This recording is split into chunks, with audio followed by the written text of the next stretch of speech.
पितृचरणकमलेभ्यो नमः। इष्टदेवताभ्यो नमः। कुलदेवताभ्यो नमः। ग्रामदेवताभ्यो नमः। स्थानदेवताभ्यो नमः। वास्तुदेवताभ्यो नमः। सर्वेभ्यो देवेभ्यो नमः। सर्वेभ्यो ब्राह्मणेभ्यो नमः। ओम सिद्धिबुद्धिसहिताय श्रीमन्महागणाधिपतये नमः। तो भक्तजन, आज के प्रसंग में हम लोग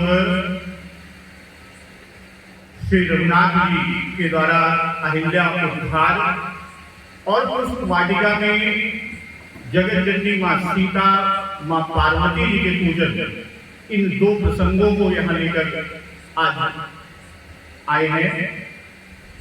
जैसा हम जानते हैं कि भक्तवत्सल कृपालु प्रभु श्री राम अपने अंशों सहित अयोध्या के चक्रवर्ती सम्राट महाराज दशरथ जी के यहां अवतरित हुए हैं और अपनी बाल काल के बाद जब वह वयस्क होते हैं, सारी विद्या ग्रहण कर लेते हैं, तो महर्षि विश्वामित्र जी महाराज दशरथ जी के यहाँ आते हैं और उनसे प्रभु श्री राम और लक्ष्मण जी को मानते हैं। विश्वामित्र जी अपने यहाँ यज्ञ करते हैं, यज्ञ में वहां के राक्षस यज्ञ को विघ्न करते हैं, उसमें विघ्न बाधा डालते हैं और उसी की रक्षा के लिए महर्षि विश्वामित्र जी प्रभु श्री राम और लक्ष्मण जी को चक्रवर्ती महाराज दशरथ जी से मांगा। विश्वामित्र जी के साथ प्रभु श्री राम और लक्ष्मण जी जाते हैं और यज्ञ का रक्षण करते हैं। यज्ञ रक्षण करके श्री रघुनाथ जी सिद्धाश्रम में विराजमान हैं। ठीक उसी समय जनकपुर से कुमकुम पत्रिका आती है। कुमकुम पत्रिका आती है कि श्री जानकी जी का स्वयंवर होना है और वह कुमकुम पत्रिका महर्षि विश्वामित्र जी के नाम से आई। विश्वामित्र जी को आनंद हुआ, वो भी त्रिकालज्ञ हैं। विश्वामित्र जी ने श्री राम जी और लक्ष्मण जी से पूछा, क्या आप जनकपुर पधारेंगे? विश्वामित्र जी का यह था कि क्या आप भी हमारे साथ जनकपुर चलेंगे? प्रभु श्री राम जी ने कहा कि गुरुजी, आप जहां जाओगे वहीं हम आपके पीछे पीछे चले जाएंगे। यानी आप जिधर जिधर चलेंगे हम भी आपके पीछे पीछे चलेंगे और आपकी आज्ञा का पालन करेंगे। धनुष यज्ञ सुनो रघुकुल नाथा, हर्षि चले मुनिवर के साथा। अब श्री राम लक्ष्मण जी को लेकर ऋषि विश्वामित्र जी जनकपुरी जाने के लिए निकले। विश्वामित्र जी, प्रभु श्री राम, लक्ष्मण जी और उनके साथ अनेकों ऋषि साथ में थे और रास्ते में मार्ग में उन्हें अहिल्या जी का आश्रम मिला। कि आश्रम में एक दीख मग माही, खग मृग जीव जंतु तन नाही। पूछा मुनि शिला प्रभु देवी, सकल कथा मुनि कहा विसेकी। जो मार्ग में एक आश्रम दिखाई पड़ा, उस आश्रम में वहां तो न कोई पशु पक्षी है, न कोई जीव जंतु है, और वहां है क्या? पत्थर की एक शिला। उस पत्थर की एक शिला को देखकर प्रभु ने पूछा, तब महर्षि विश्वामित्र मुनि जी ने विस्तार पूर्वक सारी कथा बताई। यह शिला गौतम ऋषि जी के शाप से उनकी पत्नी अहल्या पत्थर हो गई। जो ये शिला दिखाई गई पत्थर की मूर्ति जैसी, उसके बारे में विश्वामित्र जी ने बताया कि गौतम ऋषि ने अपनी पत्नी को श्राप दिया और वह पत्थर हो गई है। और गौतम ऋषि जी के श्राप से उनकी पत्नी जो अहल्या हुई, और वो भी प्रभु श्री रामचंद्र जी का स्मरण करती थी, क्योंकि श्राप देने के बाद ऋषि ने उनके उद्धार, जब अहल्या जी ने विनती किया तो उन्होंने उद्धार का वो बताया कि किस तरह उद्धार होगा, कि जब प्रभु श्री राम जी अयोध्या में अवतार लेंगे और उनकी चरण रज तुम पर पड़ेगी, तब तुम्हारा उद्धार होगा। तब से अहल्या प्रभु श्री राम जी का स्मरण करती रही। गौतम नारी श्राप बस उपलते धीर, चरण कमल रज चाहती कृपा करो रघुवीर। विश्वामित्र जी ने कहा कि इस पत्थर को चरण से स्पर्श करो। विश्वामित्र जी ने प्रभु श्री राम जी से कहा, हे राम, इस पत्थर को चरण से अपने स्पर्श करो। प्रभु श्री राम जी ने पूछा, मुझे चरण से स्पर्श करने को क्यों कहते हैं? तो विश्वामित्र जी ने कहा कि ये ऋषि पत्नी अहल्या है, पत्थर की शिला नहीं है, बल्कि कौन है? यह ऋषि पत्नी अहल्या है, और तुम्हारे चरण स्पर्श से ही इनका उद्धार होगा। ऋषि विश्वामित्र जी का वचन सुनकर प्रभु श्री राम जी परेशान हो गए। क्यों? प्रभु श्री राम जी ने कहा कि गुरु जी, इनका तो उद्धार होगा, परंतु मुझको पाप लगेगा।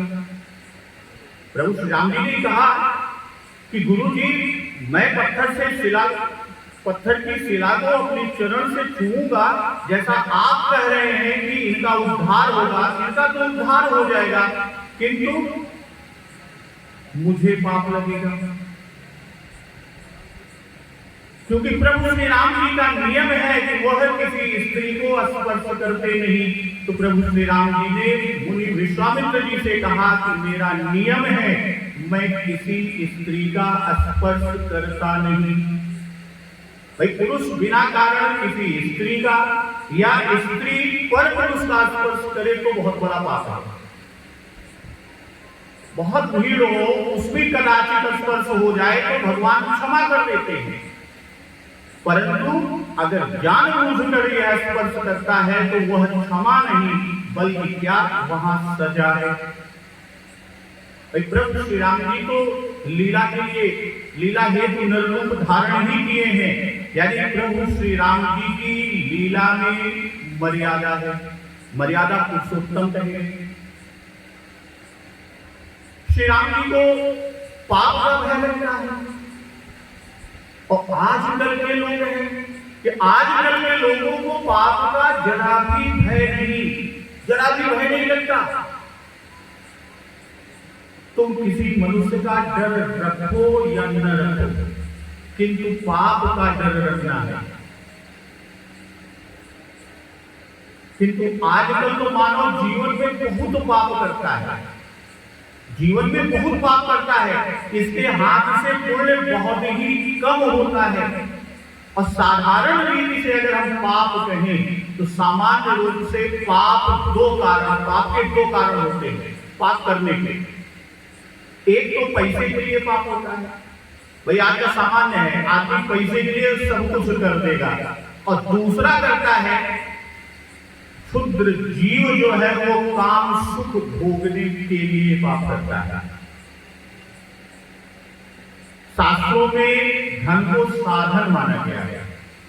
जो पहला पाप करता है धन के लिए, कि धन को साधन माना गया है, धन को साध्य नहीं माना गया। जीवन में पैसा गौण है और परमात्मा मुख्य है। बहुत लोग पैसे के लिए पाप करते हैं।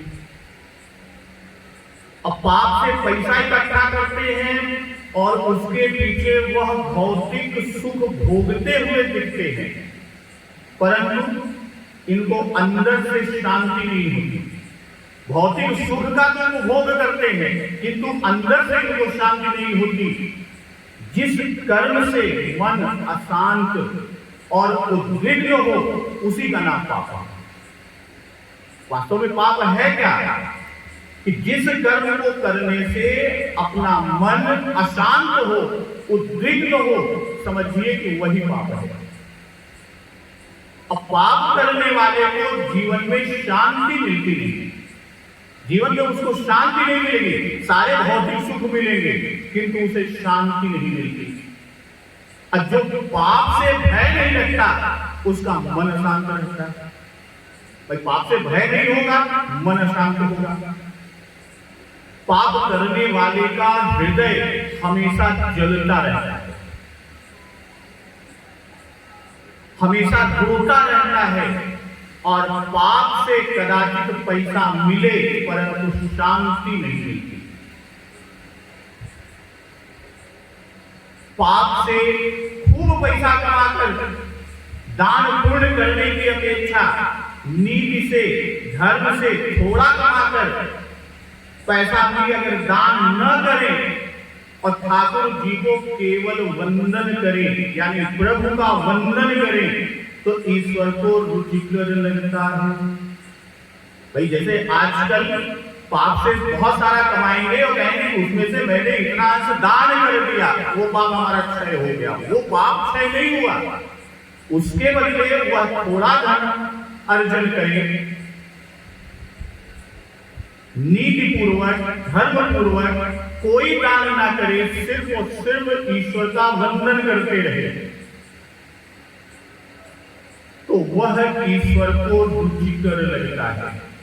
परंतु होता क्या है, पाप से पैसा कमाकर जो व्यक्ति सोचता है कि मैं उसमें से दान कर रहा हूं, तो पाप से कमाकर जो दान देता है, यज्ञ आदि सत्कर्म करता है, उसका दान और यज्ञ, उसका सत्कर्म भगवान को स्वीकार नहीं होता, भगवान उसको स्वीकार नहीं करते। किंतु मानव समझता क्या है? मानव तो यह आज का मानव समझता है कि मैं थोड़ा पाप करूं जिससे पैसा भी मिलेगा और पैसे से मैं आज का सुख भोगूंगा। थोड़ा पैसा मिलेगा और पैसे से आंख का सुख भोगूंगा, शरीर का सुख भोगूंगा, आराम करूंगा। परंतु पाप का पैसा किसी को भी सुख नहीं देता, शांति नहीं देता।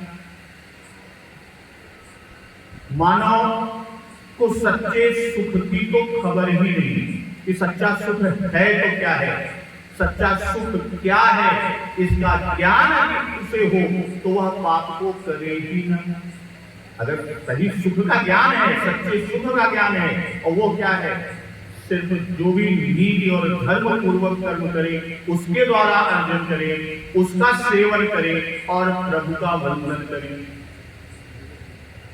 तो पाप का जैसा जहर, पाप का पैसा जो है वो कैसा है, वह जहर की अपेक्षा भी भयंकर है। यानी जहर एक बार हम खा के बच सकते हैं, किंतु पाप का पैसा खाकर हम नहीं बच सकते। पाप का पैसा कमाने वाले को तो शांति देता ही नहीं, अपितु घर के लड़कों की भी बुद्धि को वह बिगाड़ता है। सामान्य भाषा में आज कहते हैं कि जो धन जैसे आवे वो धन वैसे जाए। यानी अपना ही नुकसान नहीं, हम अगली पीढ़ी के लिए भी विष का बीजारोपण कर देते हैं। पैसे के लिए पाप न करें। परमात्मा सबका पोषण करते हैं। तुम्हारी चिंता तुमको जितनी है उसकी अपेक्षा परमात्मा को ज्यादा है, वो ज्यादा चिंता करता है।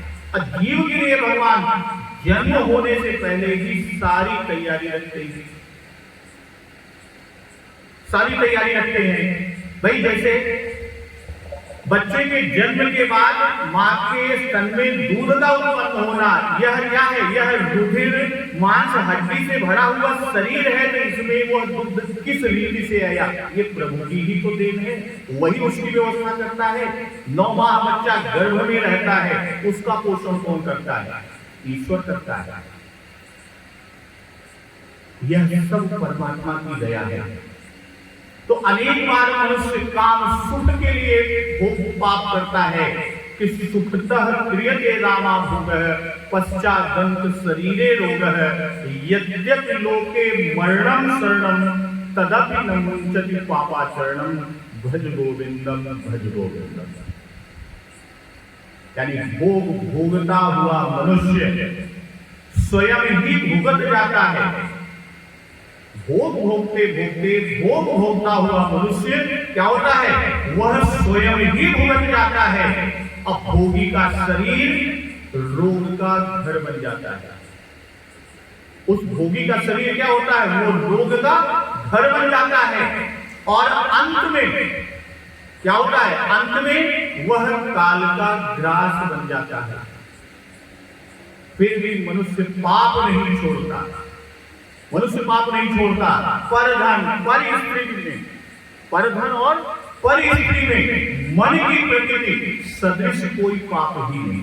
यानी सबसे बड़े पाप की 2 यहाँ पर बात कही कि परधन दूसरे का धन और पर स्त्री दूसरे की स्त्री में मन की जो प्रकृति लगती है उसके सदृश कोई पाप नहीं। और जो ये करता है वो दुर्जन है, राक्षस है।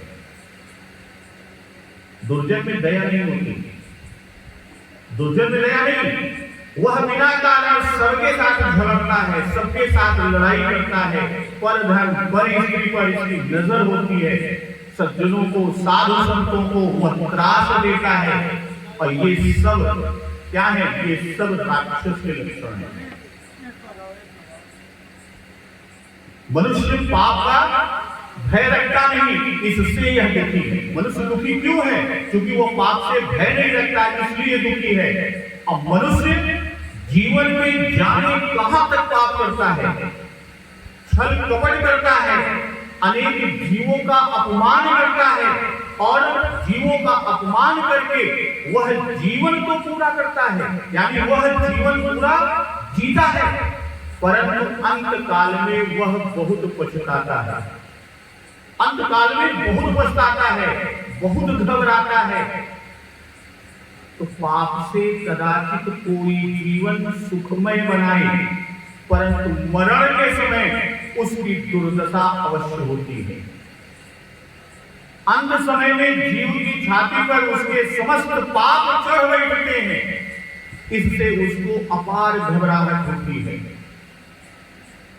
अंत समय में घबराहट होती है, जिसके हिसाब में, अब इसको आज की भाषा में अगर हम कहें कि जैसे अगर कोई हिसाब में घोटाला किया है, जिसके जीवन का हिसाब किताब खोटा है, पाप से भरा है, मृत्यु अर्थात प्रभु के दरबार से आया हुआ बुलावा, प्रभु के घर जीवन का हिसाब देने का दिन जो आता है और घोटाला होता है, तो वहां जाते समय घबराहट होती है। तो यहाँ मनुष्यों को तो कदाचित हम धोखा दे सकते हैं, यानी मनुष्यों को धोखा दिया जा सकता है, परंतु ईश्वर को धोखा नहीं दिया जा सकता। ईश्वर को हम धोखा नहीं दे सकते। क्यों? क्योंकि ईश्वर तो तन और मन दोनों की जानने वाला है। इसलिए पाप को प्रकट करो, पाप के समय सावधान रहो, पाप से सदैव बचते रहो। जीवन के खाते में घोटाला हो उसे देखते रहो। और मालिक यानी प्रभु की चीज है, समझदारी से अगर हम प्रयोग करेंगे तो अंत समय में प्रभु को हिसाब देने के लिए जब जाते हैं, उस समय कुछ भी घबराहट नहीं होगी, निश्चित भाव से हम जाएंगे। तो ये जो बात हुई कि जब प्रभु श्री राम जी से महर्षि विश्वामित्र जी ने कहा कि यह ऋषि पत्नी अहल्या है, उनकी ये पत्थर की मूर्ति है और आपके चरण छूने से इनका उद्धार, यानी आप अपनी चरण रज इन पर रखेंगे तो इनका उद्धार होगा। तब प्रभु श्री राम जी ने जो कहा कि प्रभु इनका उद्धार होगा, किंतु मुझे तो पाप लगेगा, क्योंकि मेरा नियम है कि मैं पर स्त्री को स्पर्श नहीं करता। ये उस पर प्रसंग आया जो पाप की बात प्रभु ने कहा कि मुझे पाप लगेगा। तो वही प्रभु श्री रामचंद्र जी ने कहा किसी स्त्री का स्पर्श करता नहीं। वाल्मीकि रामायण के सुंदर कांड में सीता जी ने कहा है कि मैं किसी पुरुष का स्पर्श करती नहीं। सुंदर कांड में वाल्मीकि रामायण में उल्लेख आता है, जब सीता जी अशोक वाटिका में अशोक वृक्ष के नीचे विलाप करती है और सबसे अग्नि मांगती है, त्रिजटा से मांगती है, फिर उसके बाद वो भी समझा के चली जाती है, आकाश से मांगती है, वहां से भी नहीं मिलता, अशोक वृक्ष से मांगती है कि तुम्हारी ये जो कोमल लताएं हैं यही रहती है, इनको बरसा दो, मैं जीवन समाप्त कर दूं, विरह सहा नहीं जा रहा है। तो उस समय को देखकर हनुमान जी की जो स्थिति हुई थी कि देखी परम विरहा तुलसीता, सोचन कपि कलप संबीता, यानी उस विलाप को, उस दुख को देखकर हनुमान जी महाराज सहन नहीं कर सके और हनुमान जी महाराज ने मां जानकी जी से कहा, हे माता तुम मेरे कंधे पर विराजो, मेरे कंधे पर बैठ जाओ और मैं इसी समय आपको प्रभु श्री राम जी के पास ले जाऊंगा। प्रभु श्री राम जी के पास किसने कहा? हनुमान जी महाराज ने। किससे कहा? मां जानकी जी से कहा। पर मां जानकी जी ने कहा कि बेटा, क्योंकि उन्हें तो सुत मान लिया था, पुत्र कहा, तो मां जानकी जी ने कहा कि बेटा तू मेरा पुत्र है, जितेंद्रिय है, बाल ब्रह्मचारी है, तू पवित्र है, फिर भी कि भर्तुर भक्ति पुरस्कृत्य रामानंदस्य वानर नाहं अस्त्रस्तुं स्वतो गात्र निक्षेयं वानरोत्तम, कि आप बेटा तुम पुत्र हो, जितेंद्रिय हो, बाल ब्रह्मचारी हो, पवित्र हो, उत्तम हो, फिर भी आज तक यानी आज पर्यंत मैं किसी भी पुरुष को अपनी इच्छा से स्पर्श नहीं किया। मां जानकी जी पुत्रवत हनुमान जी से कह रही है। तो इस प्रकार अगर तुम्हारे साथ मैं चलूं तो मुझे पाप लगेगा। जबकि वो कौन है? हनुमान जी को पुत्र कहते हैं, पुत्र कह के उनको अनेकों आशीर्वाद दिए हैं, फिर भी ये कह रहे हैं कि अगर मैं तुम्हारे साथ चलती हूं तो मुझको पाप लगता है। तो सोचिए, मां सीता जी का स्मरण करने से तो पाप का नष्ट हो जाता है, तो सीता जी को क्या पाप लगना है? मां सीता को कौन सा पाप लगेगा? किंतु माता जगत जननी सीता जी ने जगत को एक दिव्य धर्म का आदर्श बतलाया। भाई वो तो स्वयं जगत जननी मां जगदम्बा सीता जी है, उन्हें कौन सा पाप छुएगा? लेकिन वह दिव्य धर्म का आदर्श संपूर्ण जगत को बतलाया, संसार को बतलाया कि पाप का भय रखो, परमात्मा का भय रखो। प्रभु श्री रामचंद्र जी ने विश्वामित्र से कहा कि हे गुरुदेव, हे ऋषिवर, मैं इनको प्रणाम करूंगा। विश्वामित्र जी ने आग्रह किया कि प्रणाम करने से इनका उद्धार नहीं होगा, अहल्या का उद्धार नहीं होगा, चरण से स्पर्श करो, चरण के स्पर्श करने से ही अहल्या का उद्धार होगा। रामायण में वर्णन आता है कि श्री रामचंद्र जी ने अहल्या को चरण से स्पर्श नहीं किया। राम जी वहां खड़े रहे, जैसे ही उन्होंने थोड़ा सा चरण उठाया, उसी समय पवन बड़ी वेग से आया और पवन के कारण यानी वायु हवा के कारण प्रभु श्री राम जी के चरणों की रज उड़कर पत्थर यानी जो अहल्या पत्थर की शिला बनी थी उस पर पड़ी और अहल्या को श्री राम चरण का स्पर्श नहीं बल्कि श्री राम जी के चरण रज का स्पर्श प्राप्त हुआ और प्रभु श्री राम जी के चरण रज के स्पर्श में ऐसी शक्ति कि अहिल्या का उद्धार हो गया। जब प्रभु श्री राम जी को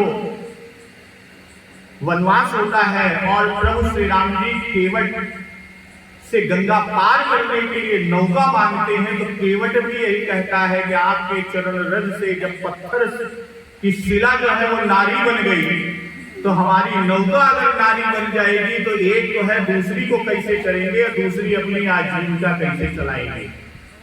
तो वही चरण रज की ऐसी शक्ति है कि अहिल्या का उद्धार हो गया।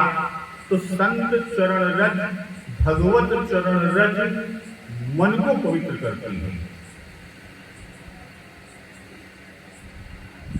गुरु चरण रज, बाबा गोस्वामी तुलसीदास जी ने हनुमान चालीसा का जब प्रारंभ किया तो उन्होंने यही से किया कि श्री गुरु चरण सरोज रज निज मन मुकुर सुधारि बरनौ रघुबर विमल जसु जोदायक फल चारि। तो अब वही कहते हैं कि श्री गुरु चरण सरोज रज, यानी गुरु के चरण रूपी रज से मन रूपी मुकुर यानी मन के दर्पण को सुधार कर उसको साफ कर दो। तो प्रभु का चरण रज, संत चरण रज, गुरु चरण रज, भगवत चरण रज, यह मन को पवित्र करता है। और अहिल्या जी जब अपने पूर्वज रूप में आ गई, यानी उनका उद्धार हो गया, तो अहिल्या जी प्रभु श्री राम जी की स्तुति करती है कि गौतम नार श्राप बस उपल देह धरि धीर, चरण कमल रज चाहती कृपा करो रघुवीर। ऋषिवर ने कहा था।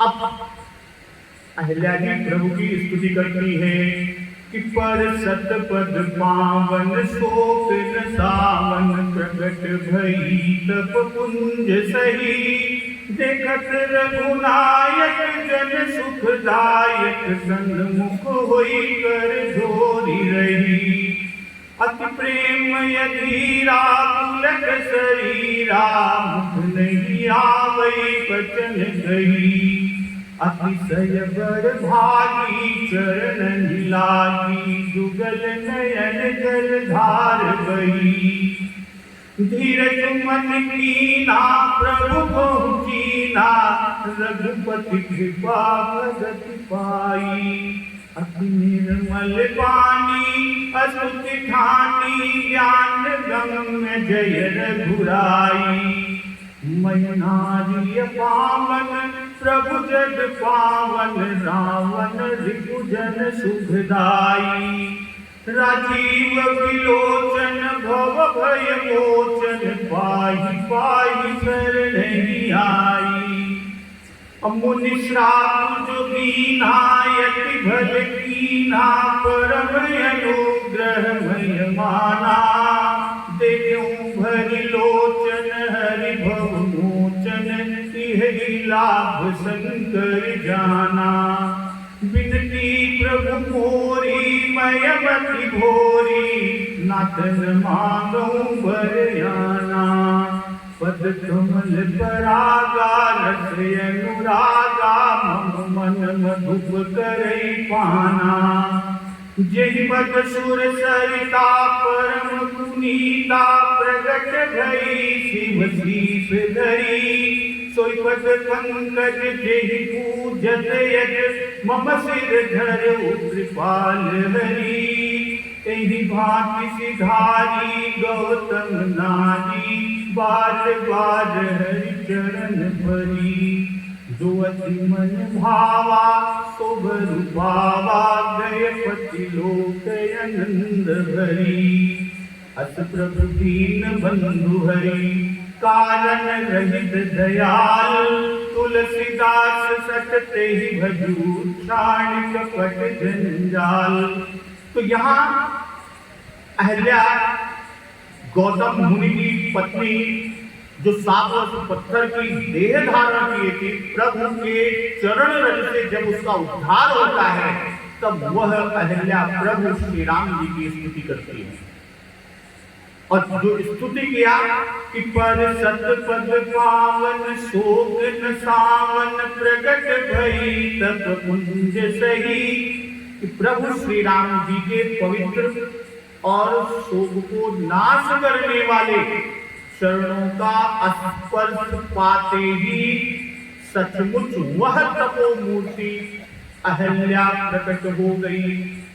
और देखत रघुनायक जन सुखदायक सन्मुख होई कर जोरी रही, कि भक्तों को सुख देने वाले श्री रघुनाथ जी को देखकर वह हाथ जोड़कर सामने खड़ी रह गई। अवति प्रेमय धीरा पुलक शरीरा मुख नहीं आवै वचन कही। अत्यंत प्रेम के कारण अहिल्या अधीर हो गई, शरीर पुलकित हो उठा। अहिल्या का शरीर पुलकित हो उठा, मुख से वचन कहने में ही नहीं आते थे कि अतिशय बड़ भागी चरण मिलागी जुगल नयन जलधार बही। वो अहिल्या अत्यंत बड़भागी प्रभु के चरणों से लिपट गई और उसके दोनों नेत्रों से प्रेम और आनंद के आंसुओं की जलधारा बहने लगी। कि धीरज मन कीन्हा प्रभु को चीन्हा रघुपति कृपा भगति पाई। फिर अहिल्या ने मन में धीरज धारण करके, अभी तो वो बिल्कुल पुलकित हो गई थी, शरीर अपने वश में नहीं था, अधीर हो गई थी। फिर अहिल्या ने अपने मन को धीरज दिया और धीरज धरकर प्रभु को पहचाना। कि धीरज मन कीन्हा प्रभु को चीन्हा रघुपति कृपा भगति पाई। और श्री रघुनाथ जी की कृपा से भक्ति प्राप्त की। कि अति निर्मल वाणी स्तुति ठानी ज्ञान गम्य जय रघुराई। तब अत्यंत निर्मल वाणी से, अत्यंत कोमल वाणी से इस प्रकार वह स्तुति प्रारंभ की कि हे ज्ञान से जानने योग्य रघुनाथ जी, आपकी जय हो, आपकी जय हो। राजीव विलोचन भव भय मोचन पाहि पाहि शरण नहीं आई। कि भक्तों को सुख देने वाले रावण के शत्रु हे कमल में आई, हे संसार के भय को छुड़ाने वाले यानी जन्म और मरण के बंधन से मुक्त करने वाले, मैं आपकी शरण आई हूँ, आप मेरी रक्षा कीजिए, आप मेरी रक्षा कीजिए। और अहिल्या अपनी स्थिति में कह रही है कि मुनि श्राप जो दीन्हा अति घल कीन्हा परम अनुग्रह मय माना। जबकि मुनि जी ने अहिल्या को श्राप दिया और वो पत्थर बन गई, फिर भी अहिल्या कह रही है कि मुनि ने जो मुझे श्राप दिया था सो उन्होंने बहुत अच्छा किया था। भाई उसी श्राप से यह अत्यंत अनुग्रह हुआ उस पर, जिसके कारण संसार को छुड़ाने वाले, संसार से जन्म मरण के बंधन से मुक्त करने वाले हे श्री हरि, आपका नेत्र भर मैंने दर्शन किया। भाई श्राप न दिए होते मैं पत्थर की मूर्ति न बनती, ना आप उद्धार करने आते, न मेरा कल्याण होता। यानी वह कारण बना इनके उद्धार का। इसी से आपके दर्शन से कहते हैं कि देखूं भर लोचन हरि भव मोचन कि है लाभ शंकर जाना। कि इसी आपके दर्शन को भूत भावन भगवान शिव शंकर जी सबसे बड़ा लाभ समझते हैं और दिन रात अपने मानस सरोवर, मन रूपी सरोवर में इसी का जाप करते रहते हैं। इसलिए हे प्रभु, मैं बुद्धि की बड़ी भोली हूँ कि विनती प्रभु मोरी। हे प्रभु मेरी विनती है कि मैं मति भोरी, मैं बुद्धि की बड़ी भोली हूँ। नाथ न मांगो बरयाना। मेरी एक विनती है, हे नाथ, मैं और कोई वर नहीं मांगती, कोई वरदान नहीं चाहती, केवल यही चाहती हूँ। क्या चाहती हूँ कि पद कमल परागा रस अनुरागा मम मन मधुप करई पाना। अहिल्या कहती है प्रभु श्री राम जी से कि मुझे और कोई वरदान नहीं चाहिए, मुझे चाहिए तो सिर्फ यही चाहती हूँ कि मेरा मन रूपी भंवरा, मेरा मन रूपी भंवरा आपके चरण कमल रज की प्रेम रूपी रस का सदा पान करता रहे। यानी हमारा मन भंवरा है और आपका चरण रज, आपकी चरण कमल रज उसके क्या है, पराग है, वह हमारा मन उसी पराग में यानी आपके चरणों में सदा लिप्त रहे, उसी में लगा रहे। और फिर आगे कहती है कि जे पद सुर सरिता, सुर सच्चा मां गंगा, कि जे पद सुर सरिता परम पुनीता प्रगट भई शिव शीस धरी। कि जिन चरणों से परम पवित्र देव नदी, देव सुरसरी यानी मां गंगा प्रकट हुई, प्रभु के चरणों से मां गंगा का प्राकट्य हुआ और उन्हें भूत भावन भगवान शिव शंकर जी अपने सिर पर धारण किए हुए हैं। तो सोई पद पंकज, वही पद पंकज, सोई पद पंकज जेहि पूजत यज मम सिर धरऊ कृपाल हरि। जिन चरण कमलों की ब्रह्मा जी पूजा करते हैं, इस सोई पद पंकज, वही पद पंकज चरण रूपी कमल जेहि पूजत यज, जिसकी ब्रह्मा जी पूजा करते हैं, मम सिर धरऊ कृपालु हरि। हे कृपालु हरि, आपने उन्हीं चरणों को मेरे सिर पर रखा। तो एहि भांति सिधारी गौतम नारी, बार बार है चरण भरी। इस तरह स्तुति करती हुई बार बार भगवान के चरणों में गिरकर जो मन को बहुत अच्छा लगा, कि जो अति मन भावा सो वर पावा, अब गए पति लोक आनंद भरी। उस वर को पाकर गौतम की स्त्री मां अहिल्या आनंद में भरी हुई पति लोक को चली गई। कि बाबा गोस्वामी तुलसीदास जी कहते हैं कि अस प्रभु दीन बंधु हरि, कारण रहित दयाल, तुलसीदास सकते ही भजू छाड़ी कपट जंजाल। प्रभु श्री रामचंद्र जी, पूज्यपाद बाबा गोस्वामी तुलसीदास जी ने लिखा स्तुति के बाद कि ऐसे प्रभु श्री रामचंद्र जी, ऐसे दीन बंधु और बिना कारण ही दया करने वाले, हे सठ, मन को कहते हैं कि हे सठ, मन रूपी सठ, तू कपट और जंजाल को छोड़कर सिर्फ उन्हीं प्रभु हरि श्री राम जी का भजन कर। तो यहाँ गौतम पत्नी अहिल्या का उद्धार हुआ और वो कहीं कि आपकी चरण रज से आज मैं पवित्र हो गई। अपनी स्तुति में बताया कि आपकी चरण रज से आज मैं पवित्र हो गई। आपकी चरण रज अति पावनकारी है। गंगा जी, विष्णु, ब्रह्मा आदि जगदीश्वरों को पवित्र करने वाली है। प्रभु आपकी चरण रज, आपकी पवित्र चरण रज को श्रुतियां खोज रही हैं और आपकी नाभि से ब्रह्मा जी प्रकट हुए हैं। आपके नाम रूपी अमृत का भगवान शिव शंकर जी अति रसिकता से अहर्निश पान करते रहते। अहर्निश यानी निरंतर उस नाम रस रूपी अमृत का पान करते रहते हैं। आज तक मैं निरंतर आपका ध्यान करती रही। अहिल्या जी पत्थर की मूर्ति थी, लेकिन अंदर अंदर वह प्रभु श्री राम जी को स्मरण करती रही। तो आज मेरी आंखें साक्षात आप यानी श्री परमात्मा के दर्शन कर रही हैं। तो अपने अहोभाग्य का मैं क्या वर्णन करूं। मुनि ने श्राप देकर मेरे ऊपर उपकार किया।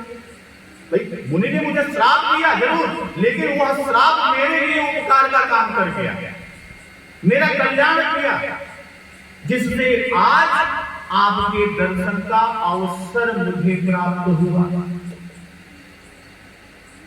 मेरा उद्धार हो गया। तो अहिल्या का उद्धार हुआ। अहिल्या का उद्धार करके प्रभु श्री राम लक्ष्मण जी विश्वामित्र जी के साथ जनकपुरी में पधारे। जनकपुरी के बाहर एक आमों का बगीचा था और प्रभु श्री रघुनाथ जी वहां विराजे, वहीं पर रुके और राजा जनक महाराज को अब हम लोग सीधे अहिल्या उद्धार हुआ, बीच में छोड़ के हम सीधे जनकपुरी की ओर चल रहे हैं। तो इस समय को ध्यान में रखकर कि आज माँ जगदम्बा के पूजन पर मैं समाप्त करना चाहता हूँ। माँ जानकी जी, माँ पार्वती की जो पूजा करती हैं वहां तक लेके आना चाहता हूँ। तो जनकपुरी में प्रभु श्री रामचंद्र जी लक्ष्मण जी विश्वामित्र जी के साथ पहुंचते हैं। एक आमों का बगीचा है, वहीं पर वो विराजते हैं, पधारते हैं और राजा जनक महाराज को इसकी खबर मिलती है कि विश्वामित्र ऋषि पधारे हैं। तो जनक महाराज वहां स्वागत करने के लिए पधारे। अब विश्वामित्र जी तो प्रभु श्री राम जी को जानते हैं कि ये परम पिता परमेश्वर के अवतार हैं, किंतु विश्वामित्र जी प्रभु श्री राम जी की वास्तविकता को छिपाया हुआ है। विश्वामित्र जी ने राजा जनक जी से कहा, हे राजन, तुम ब्रह्म सृष्टि रखते हो, इसी से तुमको श्री राम परमात्मा है ऐसा लगता है। तो जनक जी ने पूछा कि ये कोई और है कि एक बालक है? तो विश्वामित्र जी वही कहते हैं कि तुमको श्री राम परमात्मा लगते हैं। क्यों? क्योंकि तुम ब्रह्म दृष्टि रखते हो और ऐसा लगता है, परंतु ऐसा कुछ नहीं है। ये दोनों अयोध्या के सम्राट चक्रवर्ती महाराज दशरथ जी के पुत्र राम और लक्ष्मण हैं। राजा जनक महाराज ने कहा कि हे महाराज, तुम भले ही कहो कि ये दशरथ महाराज के पुत्र हैं, परंतु ये किसी के पुत्र नहीं है। कौन? ये सबके पिता हैं। इनका पिता कोई हो ही नहीं सकता, ये परमात्मा है, ऐसा मुझको लगता है। तो राजा जनक ने बहुत आग्रह करके कहा ऋषि विश्वामित्र जी से कि आप चलिए महल में पधारिए, यानी महल में चलिए विश्राम कीजिए। परंतु राम जी को आम के बगीचे में रहने की इच्छा, इसलिए राजा जनक महाराज ने वहीं पर सारी व्यवस्था उसी बगीचे में कर दिया। अब दोनों भाई रात हुई, गुरु चरणों की सेवा करते हैं, उनके चरण दबाते हैं और सेवा करते हैं। अब गुरुदेव का हृदय पिघला। गुरुदेव ने दोनों भाइयों को आशीर्वाद दिया और हृदय जब पिघलता है तभी आशीर्वाद मिलता है। और अगर हृदय के बजाय रोआ जलता है तो उतना ही भारी श्राप भी मिलता है। सामान्य भाषा में कहते हैं रोआ जले मृत्यु को सतोगा तो नीक न हो। वैसे ही अगर किसी का हृदय पिघल जाए, द्रवित हो जाए, कुछ भी ना बोले, मनी कहा रोमा से, तो हृदय के पिघलने से ही आशीर्वाद मिलता है। गुरुदेव का हृदय पिघला, महर्षि विश्वामित्र जी का हृदय पिघला और दोनों भाइयों को आशीर्वाद मिला। और हृदय पिघलता है तभी आशीर्वाद मिलता है। अब कितने ही लोग तो ऐसा समझते हैं कि महाराज के आगे रुपए में दरो जिससे महाराज समझता आशीर्वाद देंगे। पैसे से जो आशीर्वाद मिलता है वह जल्दी सफल नहीं होता। सेवा करो, यानी सेवा करिए और सेवा में अपने माता पिता की सेवा करो, साधु की सेवा करो, तपस्वी की सेवा करो, वृद्ध की सेवा करो। जैसा कहा गया है कि इस धरा पर, इस पृथ्वी पर 4 प्रत्यक्ष देवता हैं। भाई और किसी को तो हमने देखा नहीं है, लेकिन 4 देवता इस धरा पर प्रत्यक्ष हैं। सबसे पहला माँ, पहला देव पृथ्वी का जो प्रत्यक्ष है माँ, दूसरा पिता, तीसरा गुरु और चौथा अतिथि। ये 4 प्रत्यक्ष देवता। और आज की स्थिति है ये चारों को बिल्कुल किनारे कर देते हैं, बाकी अमरनाथ और यानी सारे देवस्थान कहलाते हैं। मेरा अपना व्यक्तिगत मानना है कि घर में अगर हम अपने माँ बाप की सेवा कर ले तो मुझे किसी तीर्थ में जाने की आवश्यकता ही नहीं। पहला तीर्थ हमारा घर है और उसमें सबसे बड़ी देवी है माँ और सबसे बड़ा देव पिता। अगर इन्हीं की सेवा कर ले तो आप ये समझिए कि आपको सारे तीर्थों का फल यहीं पर मिल जाएगा। तो वही कहते हैं कि माता पिता की सेवा करें, साधु की सेवा करें, संत की सेवा करें, वृद्ध हो जो भी परिवार में उनकी सेवा करें। उनका हृदय यदि पिघलता है और हृदय में जो आर्द्रता आती है, हृदय हमारा जो द्रवित होता है, द्रव यानी पानी की तरह जब बहता है, वही आशीर्वाद मिलता है। मांगने से नहीं, मांगने से आशीर्वाद नहीं मिलता। आशीर्वाद तो बड़ों का हृदय प्रसन्न होकर पिघल जाए ऐसी सेवा से मिलता है। तो पिघले हुए हृदय में से जो शब्द निकलता है वह सफल होता है, वह आशीर्वाद लगता है। भाई चाहे वो सांदीपन ऋषि आश्रम में परमात्मा भगवान श्री कृष्ण का अध्ययन की बात करें, सांदीपन ऋषि के यहाँ प्रभु श्री कृष्ण जी अध्ययन के लिए गए थे और जब अध्ययन पूर्ण हुआ तो श्री कृष्ण जी ने गुरुदेव को गुरु दक्षिणा देने की इच्छा प्रकट किया। गुरुदेव ने कहा कि मुझे कोई जरूरत नहीं है, ये वृक्ष फल देते हैं, सरिता जल देती है, फल और जल से मुझे पूर्ण संतोष है, मुझे कोई अपेक्षा नहीं। तुम कुछ भी लेने की इच्छा रखे बिना विद्या का वंश बढ़ाते रहना, यह ज्ञान जो मैंने तुमको दिया है वह सत्पात्रों को देते रहना, यही मेरी गुरु दक्षिणा। संदीपन ऋषि जी ने भगवान श्री कृष्ण से कहा, परंतु क्योंकि प्रभु की तो लीला है, प्रभु को तो लीला करना है, लीला के लिए वो सारा माया रचते हैं, क्योंकि माया भी तो प्रभु की राशि। तो भगवान श्री कृष्ण ने बहुत आग्रह किया, तब सांदीपन गुरु की पत्नी ने कहा कि सागर में डूबकर मरे हुए मेरे पुत्र को वापस लाकर दे दो, यही मेरी गुरु दक्षिणा। श्री कृष्ण जी सागर के पास पहुंचे, उन्होंने गुरु पत्नी को उनके पुत्र को लाकर दिया और उसमें बहुत प्रसंग में जाएंगे, बहुत लंबा हो जाएगा।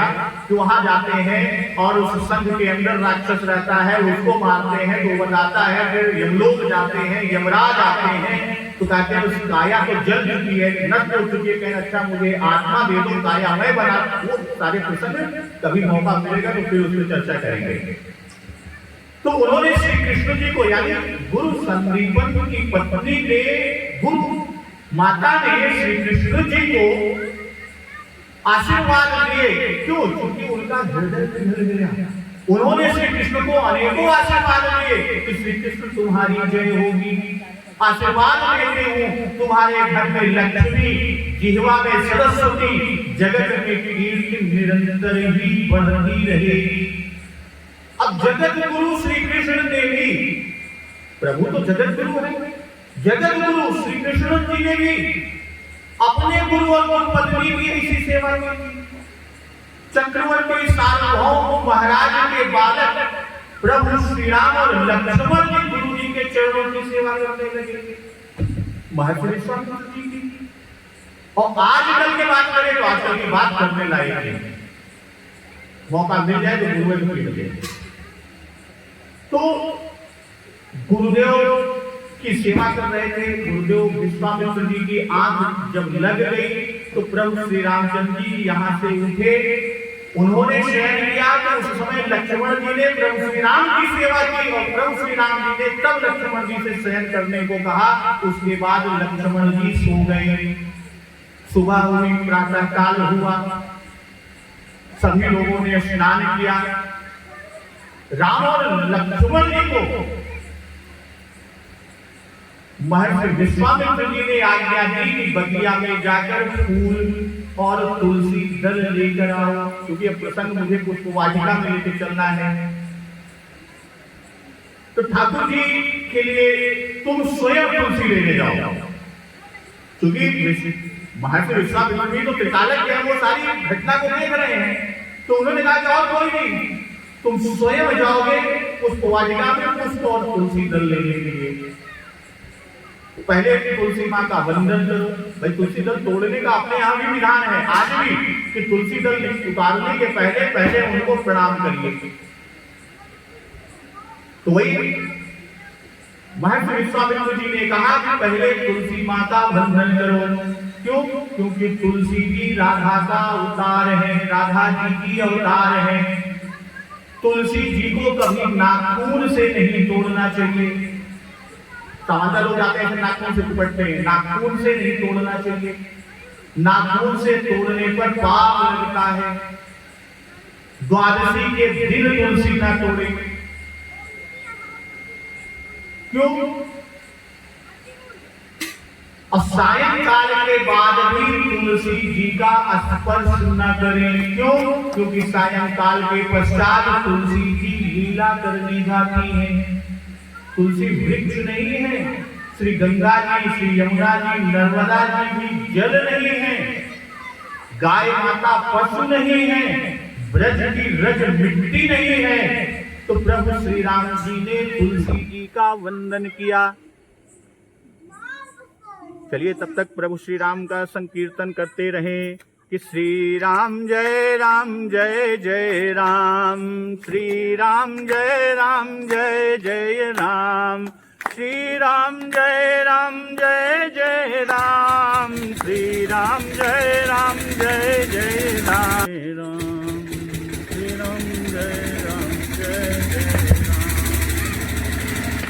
श्री राम जय जय राम, श्री राम जय राम, बोलो सियावर रामचंद्र की जय। तो प्रभु श्री राम जी ने तुलसी जी का वंदन किया। तुलसी श्री रचिते पाप हारिणी पुण्य दे, नमस्ते नारदनुते नमो नारायण प्रिये, तुलस्यामृत जन्मातीत लाखों के प्रिये, वरदा भवतो बले। तो भगवत के बाद प्रभु श्री रामचंद्र जी पुष्प वाटिका में तुलसी दल और पुष्प को उतार रहे थे कि तो उसी समय जगत जननी मां जगदम्बा सीता जी सखियों के साथ वहां पर बाबा तुलसीदास जी ने इस प्रसंग का बहुत ही सुंदर वर्णन किया है। श्री जानकी जी का नित्य का नियम, ये नित्य का नियम है कि मां जानकी जी मां पार्वती की पूजा करने जाती है। घर में तुलसी की पूजा और मंदिर में जाकर पार्वती मां की पूजा करती है। तो जो स्त्री तुलसी की और मां पार्वती की पूजा करती है उसका सौभाग्य अखंड रहता है, उनके घर पुत्र का जन्म होता है। और सीता जी भी नित्य मां पार्वती की पूजा करती है। बगीचे में किसी पुष्प वाटिका बगीचे में मां जगदम्बा का मंदिर है और उसमें पार्वती मां विराजती है। अवसर सीता आई, गिरिजा पूजन जननी बढ़ाई, असंग सखी सब सुभग सयामी, गावई गीत मनोहर वाणी, असर समीप गिरिजा गृह सोहा, बनमिन जाई देखो मन मोहा। इस सखियों सहित सरोवर में स्नान करके मां जगदम्बा सीता की प्रसन्न मन से गिरिजा जी के मंदिर में गई और मां जानकी जी ने बड़े प्रेम से पूजा किया और मां जगदम्बा से अपनी योग्य सुंदर वर मांगा। एक सारी सखियां के साथ में एक सखी ऐसी थी जो सीता जी का साथ छोड़कर वह फुलवारी देखने गई और फुलवारी में जाकर दोनों भाइयों यानी प्रभु श्री राम और भ्राता लक्ष्मण को देखकर और दोनों भाइयों को देखा, प्रेम में विह्वल होकर भागती हुई सीता जी के पास आती है। सखियों ने उस सखी की दशा को देखा कि उसका पूरा शरीर पुलकित है, नेत्रों में जल भरा है। सब कोमल वाणी में पूछने लगी कि अपनी प्रसन्नता का कारण तो बताओ। तब उस सखी ने कहा क्या कि दो राजकुमार वन बाग देखने आए हैं, दोनों बिल्कुल किशोर अवस्था के हैं, सभी प्रकार से सुंदर हैं, सब प्रकार के सुंदर हैं, सांवले और गोरे रंग के हैं। उनके सौंदर्य को मैं कैसे बखान करूं? यानी बखान करने के लिए मेरे पास शब्द ही नहीं है। वाणी बिना नेत्र की है भाई, वाणी जो है वो देखी नहीं है, जिसको बोलना है, और नेत्र जिसने देखा है वाणी नहीं है, वो बोल नहीं सकती। तो वही कहती है कि वाणी बिना नेत्र की है और नेत्र बिना वाणी के हैं। यह सुंदर और सीता जी के हृदय में भी बड़ी उत्कंठा जानकर सभी सयानी सखियां प्रसन्न हुई। तब एक सखी ने कहा, ये सखी ये वही राजकुमार है जो सुना है कि कल विश्वामित्र मुनि के साथ आए थे। इससे पहले प्रभु श्री राम लक्ष्मण जी नगर देखने गए थे, तो वहां उनकी चर्चा की। वही कहती है कि जो मुनि के साथ आए हैं, जिन्होंने अपने रूप की मोहिनी द्वारा नगर के सभी स्त्री पुरुषों को अपने वश में कर लिया है। जहां तहां सब लोग छवि का वर्णन कर रहे हैं। अवश्य चलकर उन्हें देखना चाहिए, चलकर उन्हें अवश्य देखना चाहिए। वे देखने ही होते हैं। माँ जगदम्बा सीता जी चकित होकर चारों ओर देख रही है। मन इस बात की चिंता कर रहा है कि राजकुमार कहां चले गए। सीता जी जाती है, दिखाई नहीं देते। प्रभु श्री राम और लक्ष्मण तो चकित होकर चारों ओर देख रही है और मन में ये चिंता सता रही है कि वो कहां चले गए। बाल मृग नहीं, यानी मृग के सौदे की सी आंख वाली सीता जी जहां दृष्टि डालती हैं, वहां मानो श्वेत कमलों की कतार बरस जाती है। तब सखियों ने लता की ओर में सुंदर श्याम और गौर कुमारों को दिखाया और उनके रूप को देखकर नेत्र ललचा गए और वे ऐसे प्रसन्न हुए मानो उन्होंने अपना ठहराना पहचान लिया। चित्रवत चकित चौमुखी सीता कह गए किशोर मनता, जह मिलो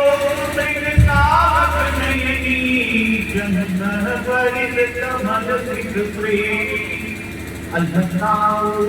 तब सखी लठाए श्यामल गौर किशोर भाए, रूप लोचन जाने हर्ष जन निधि बन जानी। तब एक चतुर सखी धीरज धर हाथ पकड़कर सीता माता से बोलती है कि गिरिराज जी का ध्यान फिर कर लेना। इस समय राजकुमार को क्यों नहीं देख लेती। तब सीता जी ने बड़े संकोच में बहुत सकुच कर अपने नेत्रों को खोला और रघुकुल के दोनों सिंहों को अपने सामने खड़े देखा। दोनों सिंह यानी प्रभु श्री राम और लक्ष्मण जी, और नख से सिखा प्रभु श्री राम जी की शोभा देखकर और फिर पिता का स्मरण याद आया। बड़ा जनक जी का जो प्रण था कि पिता का प्रण याद करके सीता जी का मन शुद्ध हो गया। और क्या जाने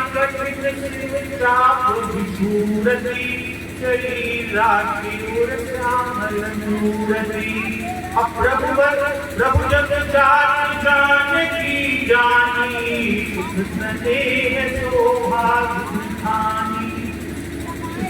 के कठोर धनुष को, यानी प्रभु भूधावन भगवान शिव शंकर जी का जो विनाश धनुष है उसकी कठोरता को वे विस्मृति यानी मन में मिलाप करती है और हृदय में प्रभु श्री राम जी की सावली मूर्ति को रद्द कर चुकी है। भाई शिव जी के धनुष की कठोरता का स्मरण आने से सीता जी को चिंता होने लगी कि ये मेरे से कुमार है, रघुनाथ जी मुझे तोड़ेंगे कैसे, और बिना तोड़े हमारा स्वयंवर होगा नहीं, इससे सिवा होगा नहीं, यही चिंता सता रही है। और पिता के प्रण की स्मृति से जानकी जी के हृदय में छोड़, इसलिए मन में विलाप कर रही है, मन में विलाप करने लगी। और प्रेमवश ऐश्वर्य की स्मृति हो जाने से ऐसा हुआ, क्योंकि मां जगदम्बा की तो स्वयं जगदम्बा की उन्हीं का अवतार है, ऐश्वर्य को भूल गई और फिर भगवान के बल का आश्रम आते हुए फिर हर्षित हो गई। सावली छवि को हृदय में धारण की और चली गई भवन। फिर से कहा गिरिजा जी के मंदिर में अपन चरण बोली कर जोड़ी, पुनः भवानी मां के मंदिर में पहुंची है और वहां जाकर उनके चरणों की वंदना करके हाथ जोड़ कर कहती है, आधा घंटा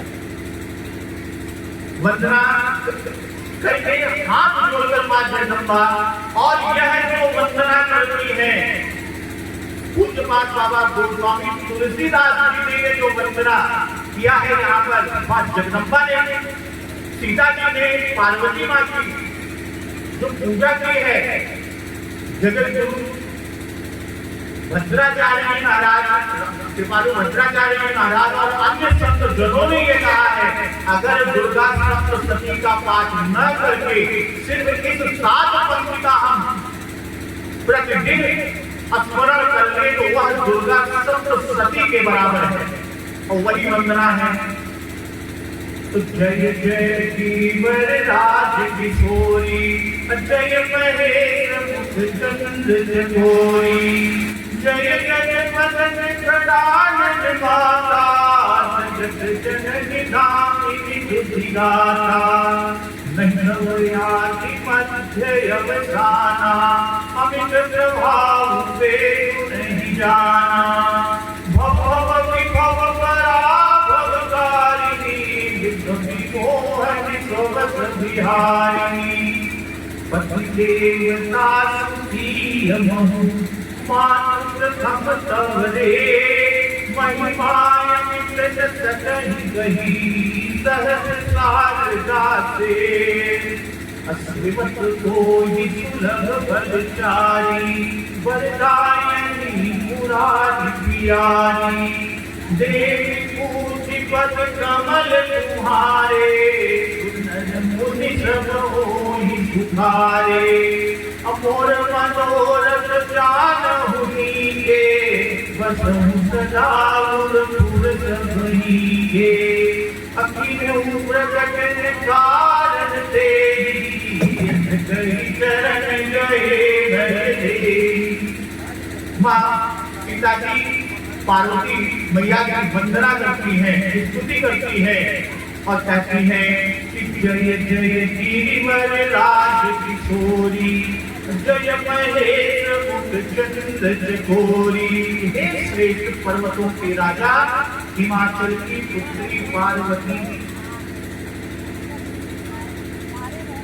जय महेश मुख चंद्र चकोरी, आपकी जय हो, आपकी जय हो, हे महादेव के मुख रूपी चंद्रमा की ओर टकटकी लगाकर देखने वाली चकोरी, आपकी जय हो।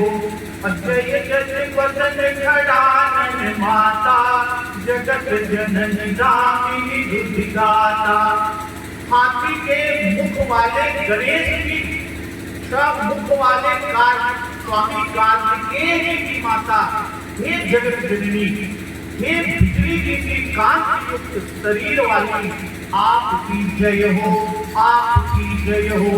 आगे स्तुति करती है कि नहीं तब याति मध्य अवसाना, अमित प्रभाव पे तो नहीं जाना, कि आपका न आदि है, न आपका मध्य है, न आपका अंत अंत है, यानी न शुरू न मध्य न अंत।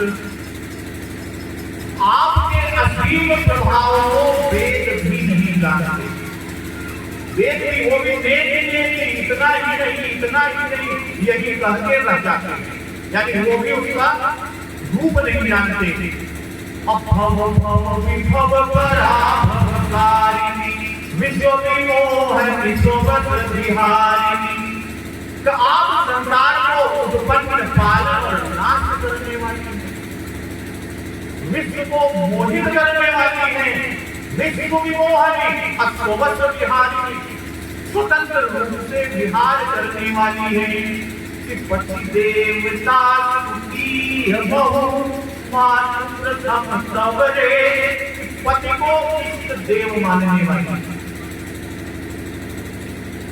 माँ सीता जी माँ पार्वती की वंदना करते हुए कहती है कि हे माँ, हे पार्वती माँ, कि आप पति को इष्ट देव मानने वाली श्रेष्ठ नारियों में है। हे माता, आपकी प्रथम गणना है कि माँ तू प्रथम तवरे, अब वही माया मिलन सकहि कही सहज साधना से।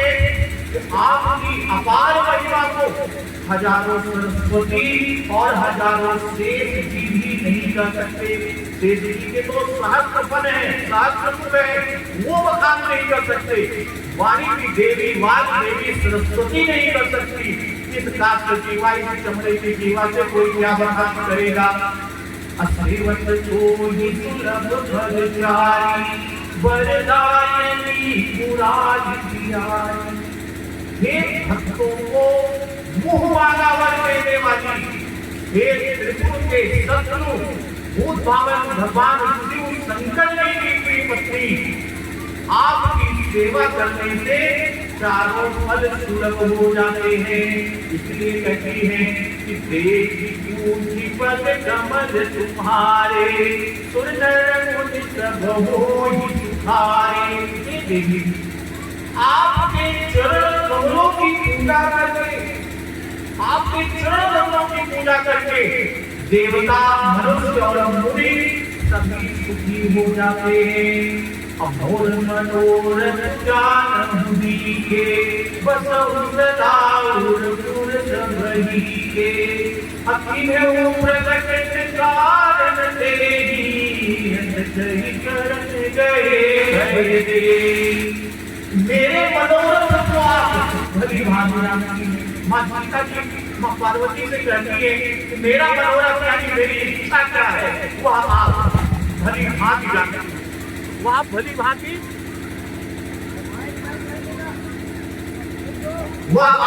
जानती हैं, क्योंकि आप सदा सबके हृदय रूपी नगरी में निवास करती हैं, यानी सबके हृदय में विराजमान रहती हैं। इसी कारण प्रकट कारण से ही, इसी कारण मैंने उसको प्रकट नहीं किया, मैंने मांगा नहीं।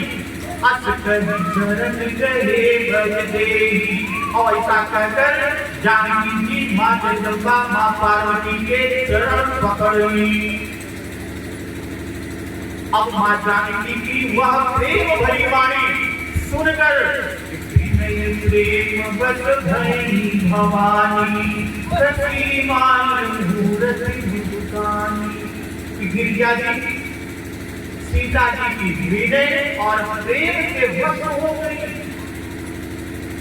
इतना ही नहीं, उनके गले की माला मां गिरिजा जी पार्वती जी के गले की माला खिसक पड़ी। खसी मान मूरति मुस्कानी खिसक पड़ी और मां पार्वती मां गिरिजा जी की मूर्ति मुस्कुरा दी। असादर सिर प्रसाद सिर धरे। अब सीता जी ने आदर पूर्वक उस प्रसाद यानी जो माला खिसक गिरी थी उसे सिर पर धारण कर लिया। अब बोली गौरी हर सुधी करे। गौरी जी का हृदय हर्ष से भर गया और माँ गौरी बोलती है कि सुन सिय सत्य हमारी पूजी मन कामना तुम्हारी। अब कहते हैं हे सीता, मां गौरी जी कह रही है हमारी सच्ची आशीष सुनो, क्या तुम्हारी मन कामना पूरी होगी। क्या कि सुनती सत्य शीश हमारी, अपनी मन कामना तुम्हारी। भाई यानी पूरा होना, जैसे मैंने कहा तो पूजा यानी भर जाए, वो आशीष से भर गया। और नारद वचन सदा सिरा साचा, सोबर मिली जाहि मनुष्याचा। भाई नारद जी का वचन सदा पवित्र यानी संशय भ्रम आदि दोषों से रहित और सत्य है। सो बल मिली जाहि मनुराचा, जिसमें तुम्हारा मन अनुरक्त हो गया वही बल तुमको मिलेगा। ये मां पार्वती जी सीता जी को आशीर्वाद दी कि मन जाहि राज्य मिली, सो बल सहज सुंदर कामरो, करुणा निधान सुजान शील, स्नेह जानत रामरो। तेहि भांति गौरी शीश तुलसी सहित हरसियहि, तुलसी भवानी पूजि पुनि मुनि, मुदित मन मंदिर जनी। तो अब मां जानकी जी को आशीर्वाद मिल गया और मां गौरी जी ने कहा कि जिसमें तुम्हारा मन अनुरक्त हो गया वही स्वभाव से सुंदर सामला वर अर्थात प्रभु श्री रामचंद्र जी तुमको वर रूप में मिलेंगे। अकरुणा निधान सुजान शील, स्नेह जानत रामरो। वह दया का खजाना सुजान सर्वज्ञ है, तुम्हारे शील और स्नेह को जानते हैं। यही भांति गौरी शीश सुनी, इस प्रकार मां गौरी का आशीर्वाद सुनकर सिय सहित हरसियहि, आशीर्वाद सुनकर जानकी समेत सभी सखियां हृदय में हर्षित हुई। तो तुलसी भवानी पूजि पुनि पुनि, मुदित मन मंदिर जनी। बाबा स्वामी तुलसीदास जी कहते हैं कि भवानी को बार बार पूज कर सीता जी प्रसन्न मन से राजधर को लौट चली। तो जानकी गौरी अनुकूल सिय, जाई गई। अब यहाँ गौरी को अनुकूल जानकर सीता जी के हृदय को तो हर्ष हुआ कि जानकी गौरी अनुकूल सिय, जाई मंगल मंगल मूल, पायंग भजन लगे। कि सुंदर मंगलों के मूल बाएं अंग पलटने लगे। महिलाओं के बाएं अंग, पुरुषों के दाएं अंग शुभ शकुन माने गए। तो अब हृदय में सीता जी के सौंदर्य की सराहना इधर जानकी जी प्रभु श्री राम की मूर्ति बसाकर चली। अब इधर प्रभु श्री राम जी हृदय में सीता जी के सौंदर्य की सराहना करते हुए दोनों भाई पुष्प तुलसी दल लेकर गुरु जी के पास चले। हृदय सराहत सिय लोनाई, गुरु समीप गहते दो भाई। भैया विक्रम जी आगे बढ़ाई, 8:30 समय दे रहे हैं पीछे। तो इस तरह प्रभु श्री राम और लक्ष्मण जी दल और पुष्प लेकर गुरु जी के पास गए और प्रभु श्री रामचंद्र जी ने विश्वामित्र से सब कुछ कह दिया, यानी कुछ भी छिपाया नहीं। राम कहा सबको छुपाई। कौशिक जो है विश्वामित्र का शाही नाम है कि राम कहा सबको छुपाई, असरल स्वभाव सुअत नाही।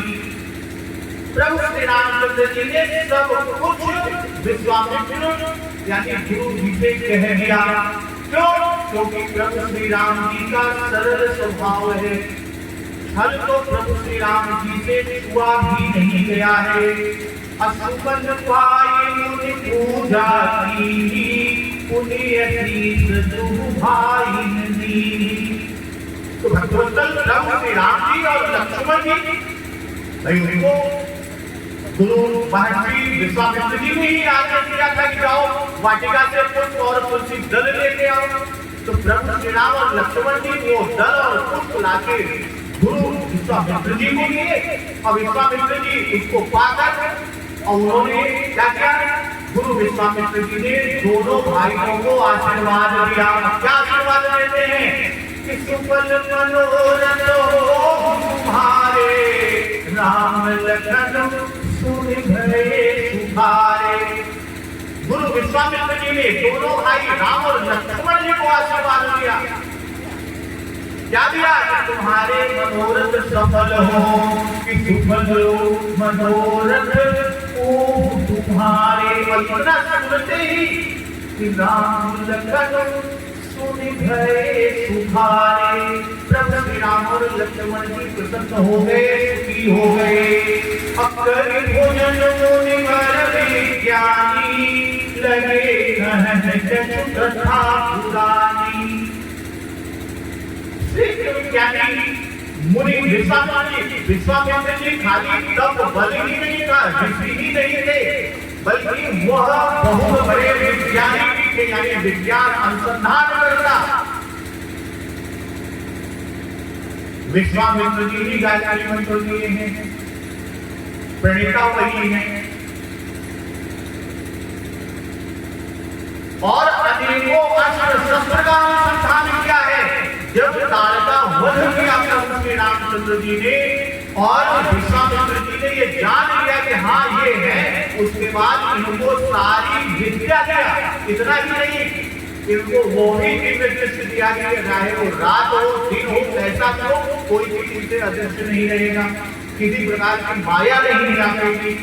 तो वही यहाँ कह रहे हैं कि करी भोजन मुनि पर विज्ञानी, यानी विज्ञानी मुनि विश्वामित्र जी भोजन करने के बाद फिर प्राचीन कथाएं कहने लगे। इतने में कि विगत दिवस गुरु आय छुपाई, संध्या करन चले दो भाई। इतने में दिन बीत गया, संध्या और गुरु की आज्ञा पाकर दोनों भाई संध्या करने चले गए। प्राची निधि सती सुहावा, असीय मुख सरस दे सुखुपावा। अपूर्व विचार कीन मन माही, सिय वदन समहिप करनाही। उधर पूर्व दिशा में सुंदर चंद्रमा उदय हुआ। सायंकाल के बाद चंद्रमा का उदय हुआ, तो वही कहते हैं कि पूर्व दिशा में सुंदर चंद्रमा का उदय हुआ। प्रभु श्री रामचंद्र जी ने उसे सीता के मुख के समान देखकर सुख पाया, मानो सीता जी का मुख दिखाई दिया। कौन? चंद्रमा। अब विचार कीन मन माही, फिर मन में बहुत विचार किया। किसने? प्रभु श्री रामचंद्र जी ने। संध्या के लिए वो गए थे और जब आगे बढ़ते हैं पूरब दिशा में चंद्रमा जी उदय हुआ, उसे प्रभु श्री राम जी माँ सीता जी की मूर्ति समझकर उनको समझकर और फिर ये समझते हैं, फिर विचार करते हैं क्या किसी वदन समहिप करनाही। यह चंद्रमा सीता जी के मुख के समान नहीं है। जन्म से सिंधु बोले बंधु विषु, दिन मलिन सकलन सिय मुख समता भावनी, चलंदु बापुरो रंग। भाई खारे समुद्र में तो इसका जन्म हुआ। चंद्रमा कहाँ? समुद्र के किनारे से ही, यानी खारे समुद्र में तो इसका जन्म, फिर उसी समुद्र से उत्पन्न होने के कारण विष्णु उसका भाई। भाई समुद्र मंथन से विष्णु ही निकला और उसी से चंद्र। तो आप ये कहते हैं कि विष्णु जब उसका भाई हुआ और दिन में क्या मलिन अर्थात निस्तेज रहता है, शोभाहीन रहता है और कलंकी है, काले दाग से युक्त है, तो बेचारा गरीब चंद्रमा सीता जी के मुख की बराबरी कैसे पा सकता है।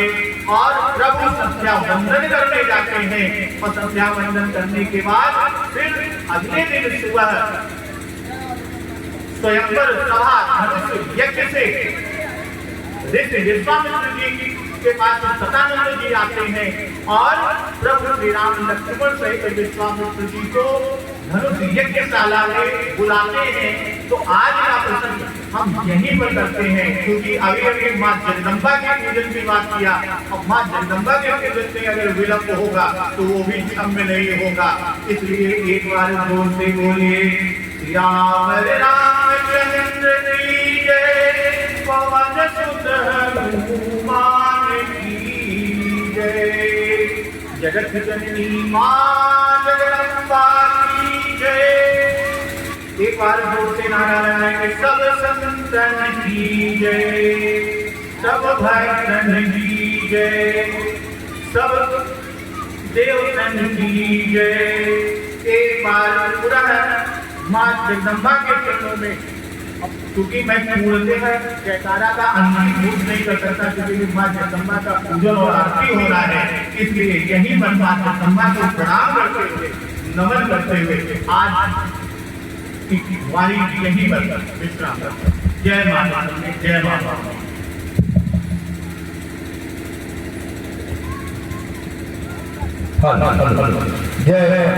जय माता दी। पूजन का कार्यक्रम चालू होने वाला है।